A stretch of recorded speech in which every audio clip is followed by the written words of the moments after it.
Cuando Esperanza vio a 30 guerreiros frente a su cabaña al amanecer, pensó que había llegado su fin. Pero la niña indígena que había salvado la noche anterior la tomó de la mano y susurró: «Ahora nosotros te salvamos a ti». Lo que siguió cambiaría su vida para siempre, transformando a una huérfana sin hogar en la hija adoptiva de una tribu entera. Esta es su historia. El viento nocturno susurraba entre los árboles mientras Esperanza caminaba por el sendero embarrado que bordeaba el río Yabarý. A sus 12 años, había aprendido que la supervivencia dependía de mantenerse en movimiento, especialmente cuando las sombras se alargaban y los sonidos del bosque se volvían más amenazantes. Había perdido a sus padres cuando tenía apenas 8 años, víctimas de una fiebre que arrasó su pequeño pueblo. Desde entonces, había vagado de aldea en aldea, sobreviviendo con pequeños trabajos, limosnas y la bondad ocasional de algún alma caritativa. Su ropa rasgada y su rostro demacrado contaban la historia de años de privaciones, pero sus ojos oscuros aún brillaban con una determinación férrea que ni el hambre ni el abandono habían logrado apagar. Era una noche particularmente fría cuando escuchó el gemido. Se detuvo inmediatamente, aguzando el oído. El sonido venía de la orilla del río, débil pero claramente humano. Esperanza sabía que lo más seguro sería seguir su camino, había aprendido que meterse en problemas ajenos raramente traía buenas consecuencias para alguien como ella. Pero algo en ese gemido la hizo dudar. Se acercó cautelosamente hacia el sonido, apartando las ramas bajas que colgaban sobre el agua. La luz de la luna llena iluminaba débilmente la orilla, y allí la vio, una niña de aproximadamente su misma edad, sentada junto al agua con una pierna extendida en un ángulo extraño. Llevaba ropas diferentes a las que Esperanza había visto antes, telas tejidas con patrones coloridos y adornos de plumas y cuentas. La niña levantó la vista cuando sintió su presencia, y Esperanza pudo ver el dolor reflejado en sus ojos. Habló en un idioma que no reconocía, pero el significado era claro: necesitaba ayuda. «Estás herida», murmuró Esperanza, acercándose lentamente para no asustarla. La niña señaló hacia el otro lado del río, donde se podía ver el humo de fogatas a lo lejos, luego a su pierna hinchada. Esperanza entendió inmediatamente. La niña había intentado cruzar el río para regresar a su hogar, pero se había lastimado en el proceso. La corriente era fuerte y el agua estaba helada. En su estado actual, intentar cruzar sola sería suicida. Sin dudarlo más, Esperanza se quitó su delgado chal y lo ató firmemente alrededor de la pierna lesionada de la niña, creando una férula improvisada con algunas ramas que encontró cerca. La niña la observaba con una mezcla de sorpresa y gratitud, susurrando palabras suaves en su lengua nativa. «Tenemos que cruzar juntas», dijo Esperanza, aunque sabía que la niña probablemente no entendía sus palabras. Utilizó gestos para explicar su plan, señalando el río y luego a ambas. El cruce fue arduo y peligroso. El agua helada les llegaba hasta la cintura en algunos puntos, y la corriente amenazaba constantemente con arrastrarlas río abajo. Esperanza tuvo que usar toda su fuerza para mantener a flote tanto a ella como a la niña herida, que se apoyaba pesadamente en su hombro. Más de una vez estuvieron a punto de ser arrastradas por la corriente. Los pies de Esperanza se entumecieron por el frío, y sus músculos temblaron por el esfuerzo. Pero cada vez que pensaba en rendirse, veía la determinación en los ojos de la niña indígena y encontraba fuerzas renovadas. Finalmente, después de lo que parecieron horas pero probablemente fueron solo minutos, llegaron a la otra orilla. Ambas cayeron exhaustas sobre la arena húmeda, jadeando y temblando de frío. La niña indígena tomó la mano de Esperanza y pronunció una palabra que sonaba como gracias en su idioma, luego señaló hacia las luces en la distancia.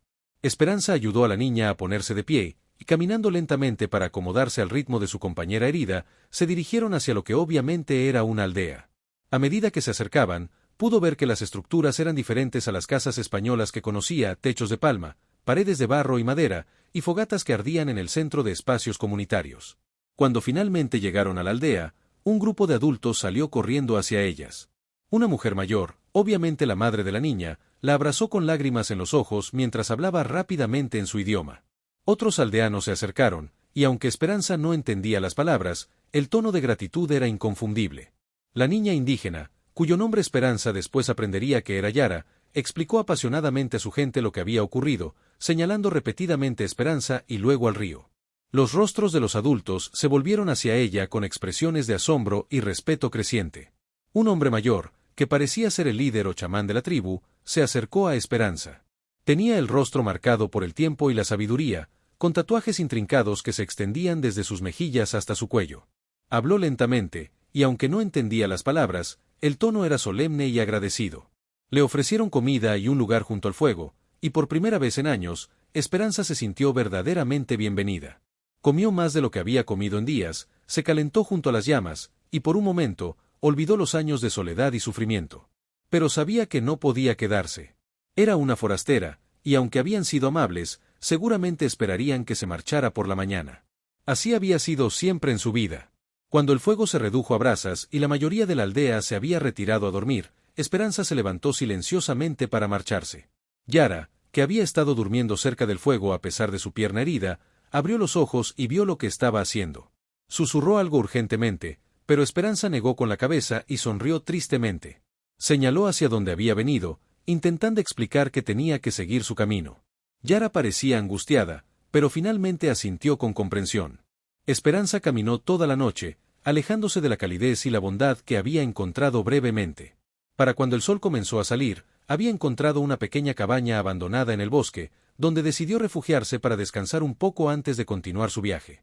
La cabaña era humilde pero seca, con un pequeño hogar donde pudo encender un fuego modesto. Se acurrucó en una esquina, envuelta en su chal húmedo, y finalmente se permitió llorar por todo lo que había perdido y encontrado en una sola noche. Fue entonces cuando los escuchó. Al principio pensó que estaba soñando, el sonido rítmico de muchos pies marchando, el murmullo de voces en el idioma que había escuchado la noche anterior. Pero cuando los sonidos se hicieron más fuertes, se asomó cautelosamente por la ventana de la cabaña. Su corazón se detuvo. 30 guerreros indígenas estaban formados frente a su refugio. Llevaban lanzas, arcos, y tenían los rostros pintados con patrones de guerra. Sus cuerpos musculosos brillaban con aceites y tintes, y sus expresiones eran serias e imponentes. Parecían haber surgido de la tierra misma, silenciosos como sombras hasta ese momento. Esperanza sintió que las rodillas le temblaban. Había escuchado historias sobre conflictos entre colonos y tribus indígenas, y pensó que quizás su ayuda a Yara había sido malinterpretada como algo más siniestro. Tal vez pensaban que era una espía, o que tenía intenciones ocultas. Se preparó para lo peor mientras uno de los guerreros se adelantó y golpeó suavemente la puerta de la cabaña. Con las manos temblando, Esperanza abrió la puerta lentamente. Lo que vio la dejó sin aliento. Yara estaba allí, apoyada en un bastón improvisado, sonriendo radiante a pesar del dolor evidente en su pierna. Estaba rodeada no solo por los guerreros, sino por toda la aldea, hombres, mujeres, niños, ancianos. Todos la miraban con expresiones de profundo respeto y gratitud. El chamán anciano se adelantó y comenzó a hablar en su idioma, con Yara traduciendo lo mejor que podía con gestos y las pocas palabras en español que conocía. Gradualmente, Esperanza comenzó a entender lo que estaba sucediendo. Yara no era simplemente otra niña de la tribu.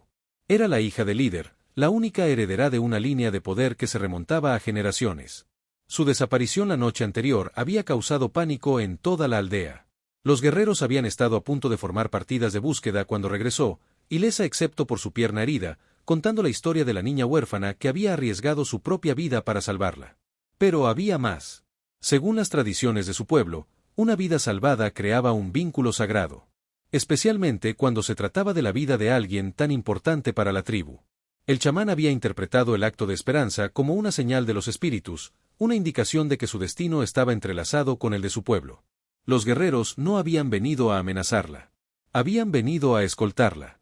Con una ceremonia que mezcló solemnidad y alegría, la adoptaron formalmente en la tribu. Le dieron un nuevo nombre, Itzel, que significaba estrella de la noche y un lugar permanente en su comunidad. No como una forastera tolerada, sino como una verdadera hija de la tierra. Los meses que siguieron fueron los más felices de la vida de Esperanza. Aprendió su idioma, sus costumbres, sus tradiciones. Descubrió habilidades que nunca supo que tenía, era especialmente talentosa con las plantas medicinales, algo que el chamán interpretó como otro signo de su destino especial. Yara se convirtió no solo en su hermana adoptiva, sino en su mejor amiga. Juntas exploraron los secretos del bosque, aprendieron las leyendas de su pueblo, y compartieron sueños sobre el futuro. La pierna de Yara sanó completamente, pero el vínculo entre ellas se fortaleció cada día. Esperanza también descubrió que tenía mucho que ofrecer a su nueva familia. Sus años vagando por diferentes pueblos le habían enseñado español, algo valioso para las relaciones comerciales de la tribu. Su experiencia sobreviviendo sola la había hecho resourceful y resistente, cualidades que admired enormemente. Pero quizás lo más importante fue lo que representaba para ellos, una prueba de que la bondad y la compasión trascienden las barreras del idioma, la cultura y la raza. Su acto desinteresado había tocado algo profundo en el corazón de toda la comunidad. Años después, Cuando Esperanza se había convertido en una joven respetada en la tribu, a menudo reflexionaba sobre esa noche junto al río. Una simple decisión de ayudar a alguien en necesidad había transformado completamente su vida. Se había acostumbrado a usar su nombre indígena, Itzel, pero a veces, cuando las estrellas brillaban especialmente intensas sobre el río Yabarý, recordaba su nombre original y sonreía. Esperanza había llevado ese nombre durante sus años más difíciles, pero fue solo cuando lo abandonó que encontró verdaderamente lo que había estado buscando durante tanto tiempo. La niña huérfana que una vez vagó sin hogar por los senderos del bosque ahora tenía no solo un hogar, sino una familia que la amaba incondicionalmente. Los 30 guerreros que tanto la habían asustado esa mañana ahora eran sus protectores, sus hermanos, sus maestros en el arte de la supervivencia y la guerra. Y Yara, la niña indígena coja que había ayudado a cruzar el río, se había convertido en algo más que una hermana, era su alma gemela, su compañera de aventuras, y la razón por la que cada día se levantaba agradecida por el giro del destino que había cambiado su vida para siempre. La historia de Esperanza e Itzel se convirtió en leyenda en la tribu, contada de generación en generación como un recordatorio de que los actos de bondad más pequeños pueden tener las consecuencias más extraordinarias. Y que a veces, cuando ayudamos a otros a cruzar sus ríos más difíciles, descubrimos que ellos también nos ayudan a cruzar los nuestros. El río Yabarý siguió fluyendo, como siempre lo había hecho, llevando consigo las aguas de dos mundos diferentes que se habían unido en sus orillas para crear algo hermoso y eterno. Y en sus orillas, una familia creció en amor y respeto mutuo, demostrando que las verdaderas fronteras no son geográficas, sino las que construimos en nuestros corazones.